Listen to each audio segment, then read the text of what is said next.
queremos fazer ligeiras considerações sobre a história da ciência de diagnóstico pelos olhos. O homem começou a especular em torno dele muito antes que a ciência médica se tornasse uma atividade organizada. Do passado longínquo pouco se sabe, embora existam hipóteses que possam ser especuladas.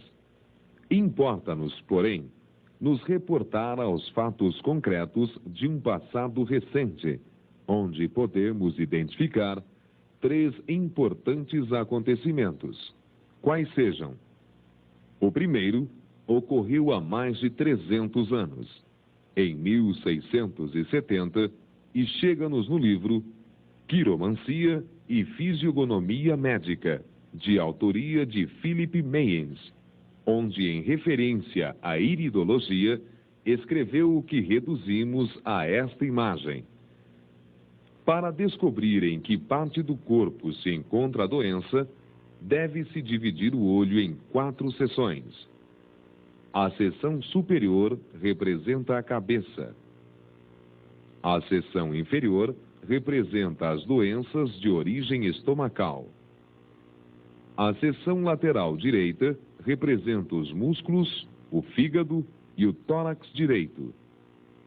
E a seção lateral esquerda representa o coração, o baço, o tórax esquerdo e os pequenos vasos.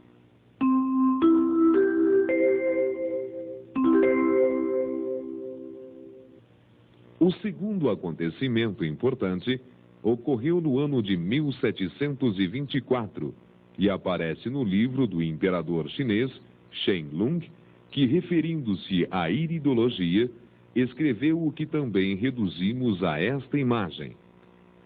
Secciona-se o olho em 5 zonas concêntricas. A primeira é a pálpebra. É a roda da carne, que é a projeção do baço e das carnes. A segunda é o branco do olho, ou roda de sangue, que é a projeção do coração e do sangue. A terceira é o branco na íris, ou roda da vida, que é a projeção do pulmão e da vida. A quarta é a íris, ou roda do vento, que é a projeção do fígado e dos músculos. A quinta é a pupila, ou roda da água, que é a projeção das articulações e dos ossos. As citações feitas são os relatos mais antigos de que temos conhecimento. Na hipótese de a iridologia não existir antes do ano de 1670, o que seria absurdo de se aceitar, o tempo de vida que teria a partir desta data lhe daria a respeitabilidade de mais de 3 séculos de existência como ciência de exame de saúde. O sistema Gauer de exame médico iridológico, embora diferente do quanto se lê em livros sobre a matéria, se inspirou naquelas afirmações, dando um sentido inteiramente novo e eficaz para se obter dos olhos informações confiáveis para a concepção de um diagnóstico.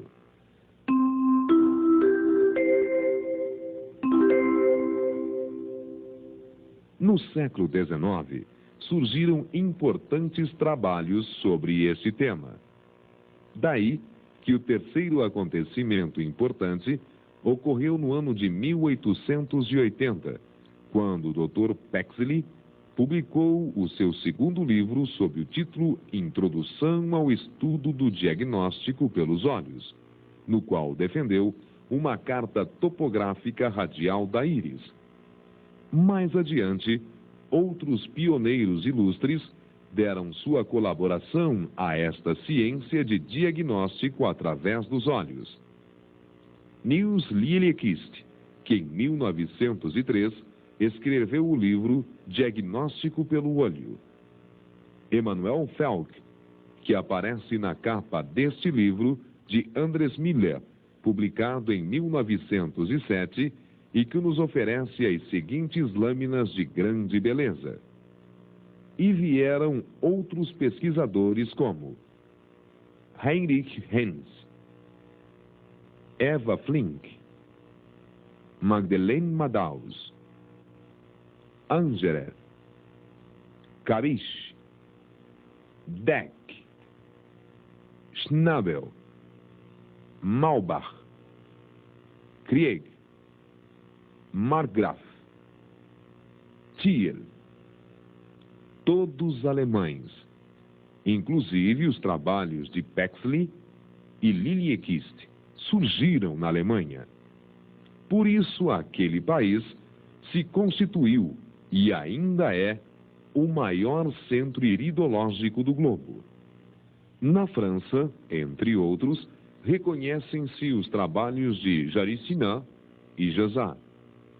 Nos Estados Unidos, a iridologia foi introduzida em 1904 por Henry Lang. Naquele país, reconhecem-se ainda os trabalhos de Carter e Jensen. Em outros países, também apareceram pesquisadores que deram novos impulsos à iridologia.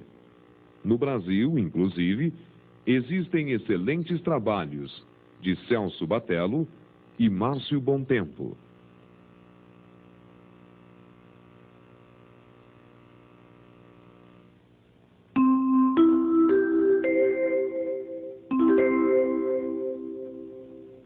Mais adiante, foram descobertos novos conceitos e localizações topográficas, e hoje é possível se contar com cartas da íris bem desenvolvidas e muito confiáveis para a identificação de órgãos. Façamos um rápido passeio sobre tais cartas. Esta é a carta de Mayence.